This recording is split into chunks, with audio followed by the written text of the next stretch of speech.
کربلا کا سبب ہے بھلانا نہیں، سر کٹانا مگر سر جھکانا نہیں۔ مسکرا کر یہ اصغر نے بتلا دیا، موت سے سیدوں کو ڈرانا نہیں، موت سے سیدوں کو ڈرانا نہیں۔ عزیزان ملت اسلامیہ، السلام علیکم ورحمۃ اللہ تعالیٰ وبرکاتہ۔ آج یعنی 10 محرم الحرام کے روز اس خاص دن آپ تمامی حضرات کی خدمت میں حاضر ہوا ہوں۔ چند گفتگو امام عالی مقام امام حسین علیہ السلام رضی اللہ تعالیٰ عنہ کی شہادت کے تعلق سے بیان کرنے کا شرف حاصل کرتے ہوئے آگے بڑھنا چاہوں گا کہ عزیزان گرامی، یہ وہ شہادت ہے کہ جس کا غم حضور سرکار صلی اللہ علیہ وآلہ وسلم نے شہادت کے 50 سال پہلے منایا، شہادت کے 50 سال پہلے منایا۔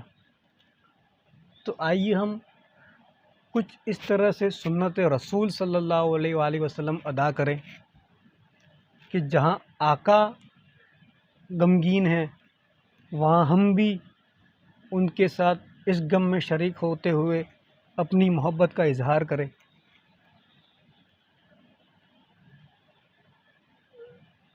ویسے تو دنیاوی دستور یہ ہے کہ ہر اس چیز کا غم اس چیز کے چلے جانے کے بعد ہوتا ہے، یا ہر کسی کی شہادت کا غم اس کی شہادت کے بعد ہوتا ہے۔ لیکن عزیزان گرامی، یہ شہادت حسین وہ عظیم شہادت ہے کہ جس کا غم حضور سرکار صلی اللہ علیہ وسلم 50 سال پہلے منا رہے ہیں، 50 سال پہلے منا رہے۔ حالانکہ ابھی امام حسین چھوٹے ہیں، بچپنی کے عالم میں ہیں، اور 50 سال بعد آپ کی شہادت ہونے والی ہے، یعنی 57 سال کی عمر شریف کے اندر آپ کی شہادت ہے کربلا کے اندر، اور غم آقا منا رہے ہیں 50 سال پہلے۔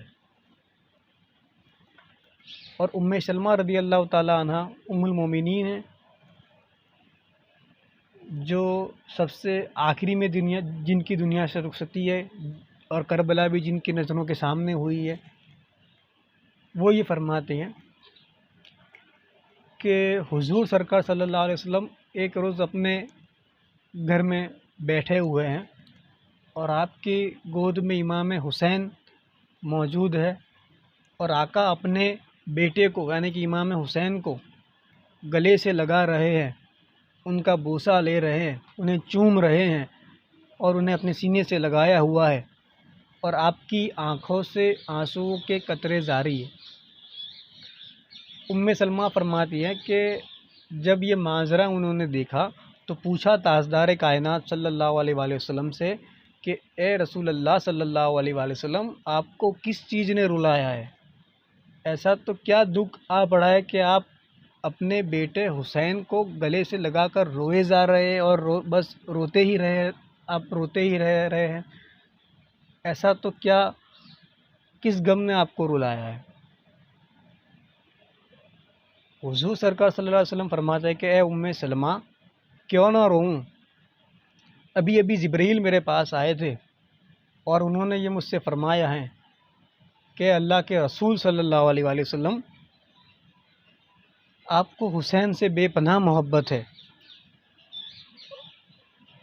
اور آپ کے اس لاڈلے شہزادے کو آپ ہی کی امت میں لوگ اتنے بخت ہو جائیں گے کہ جس شہزادے سے آپ اتنا پیار کرتے ہیں، جو آپ کے کلیجے کا ٹکڑا ہے، آپ کے اسی لاڈلے شہزادے کو ظالم کرب و بلا نامک جگہ پر شہید کر دیں گے۔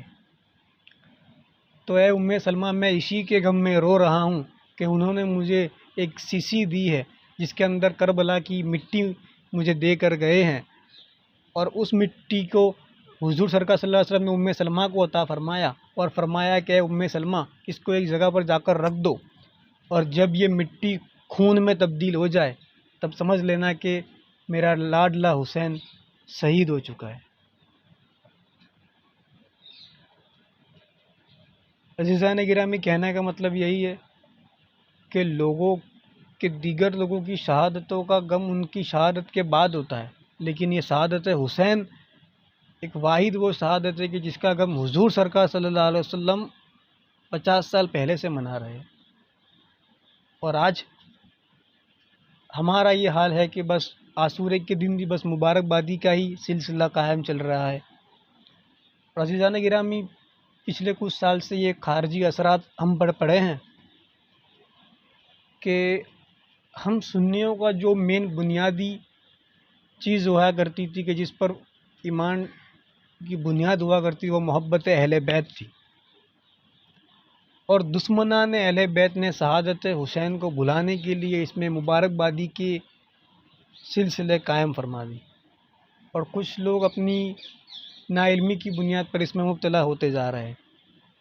تو کہنے کا مقصد یہ ہے کہ عزیزو، جو سنت رسول اللہ صلی اللہ علیہ وسلم کی ہمیں اسی پر عمل کرنا ہے، اور شہادت حسین کو بھولنا نہیں ہے۔ یہ ایک واحد وہی شہادت ہے جس کی وجہ سے اللہ نے اسلام کو حیات بخشی ہے۔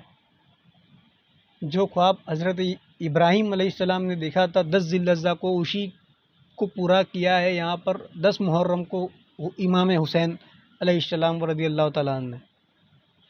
تو اس کو آپ نہ بھولیں۔ وہاں پر خواب کا پس منظر ہے، یہاں پر شہادت ہوئی ہے، اور نو کے نیزہ پر سر کو اٹھایا گیا ہے۔ تو اسی پر قائم و دائم رہے، اور جہاں حضور سرکار صلی اللہ علیہ وسلم نے غم کا اظہار کیا ہو وہاں آپ خوشی کا اظہار نہ کریں۔ کہنے کا مقصد بس یہی ہے۔ اور ایک دیگر صحابی ہے جن کا نام ہے حضرت عبداللہ بن عباس رضی اللہ تعالیٰ عنہ، وہ بھی بیان کرتے ہیں کہ 10 محرم عاشور کا دن تھا، اور خواب میں نبی کریم صلی اللہ علیہ وسلم تشریف لائے۔ بہت غمزدہ حالت میں آقا تھے، اور آپ کی آنکھوں مبارک سے آپ کی آنکھوں مبارک سے پانی کے قطرے جاری تھے، آپ رو رہے تھے، اور آپ کے بال کھلے ہوئے تھے، اور آپ کی ایسی حالت میں جب حضرت عبداللہ نیند سے بیدار ہوئے تو کیا دیکھتے ہیں کہ 10 محرم کو یہ وہی دن تھا جب حضور سرکار صلی اللہ علیہ وسلم کی پیشن گوئی تھی کہ امام حسین کو ظالم کر وہ بلا کے نام کی جگہ پر شہید کر دیں گے۔ تو جب خواب میں کس کو دیکھا جا رہا ہے؟ حضور سرکار صلی اللہ علیہ وسلم کو۔ دیکھنے والے کون ہیں؟ صحابی رسول اور امہات المومنین۔ تو اس کی حقانیت میں کوئی گنجائش نہیں رہتی۔ تو کہنے کا مقصد یہی ہے کہ آپ ہر وقت خوشی کا اظہار نہ کریں۔ یہ برسوں سے خوارجیوں اور ناشبیوں کا طریقہ رہا ہے۔ جہاں آقا غمگین ہوئے تو ہم پر یہ فرض ہے کہ ہم انہی کے نقش قدم پر چلے، اور ان کے ساتھ ہم بھی محبت کا اظہار کریں، اور ہم بھی شہادت حسین کو یاد کر کے روئے۔ بس اسی کے ساتھ میں آپ سے رخصتی چاہوں گا۔ آنے والے وقت میں انشاءاللہ تعالیٰ اور ہم گفتگو کریں گے۔ وآخر دعوانا الحمدللہ رب العالمین، وما علینا الا البلاغ المبین۔ السلام علیکم ورحمۃ اللہ تعالیٰ وبرکاتہ۔